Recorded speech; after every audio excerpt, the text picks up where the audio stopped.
நம்மள ஒருத்தர் வேண்டான்னு சொல்லிட்டா நாம என்ன பண்ணுவோம்? உடனே அவங்களுக்கு புரிய வைக்கணும்னு துடிப்போம் இல்லையா? ஆனா புரிஞ்சுக்க மனசு இல்லாதவங்க கிட்ட பேசி எந்த பயனும் இல்ல. அந்த நேரத்துல அமைதியா இருக்கிறது தான் கெத்து. அது திமிர் இல்ல, நமக்கு நாமளே கொடுக்கிற மரியாதை. அந்த அமைதியோட சக்தியை பத்தி ஒரு 6 விஷயமா பார்க்கலாம். முதலாவது, நீங்க பேசுறத விட பேசாம இருக்கிறது தான் அவங்கள அதிகமா யோசிக்க வைக்கும். நீங்க விளக்கம் கொடுக்க கொடுக்க உங்க மதிப்பு குறையும். ஆனா நீங்க அமைதியா விலகிட்டா நீங்க இல்லாதது அவங்க செஞ்ச தப்பை அவங்களுக்கு ஞாபகப்படுத்திட்டே இருக்கும். 2வது, நீங்க அமைதியா இருக்கும்போது உண்மையை நீங்களே புரிஞ்சுக்க முடியும்.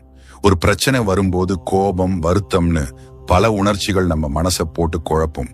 ஆனா நீங்க அமைதியா யோசிக்கும் போதுதான் உண்மையில என்ன நடந்துச்சு உங்களுக்கே தெளிவா புரியும். 3வது, விளக்கம் கேட்டு கெஞ்சாதீங்க. ஒருத்தர் போகும்போது அவங்க கிட்ட போய் காரணம் கேட்டு நிக்கிறதுல அர்த்தம் இல்ல. நீங்களா இது போதும்னு விலகி போறீங்க பாருங்க,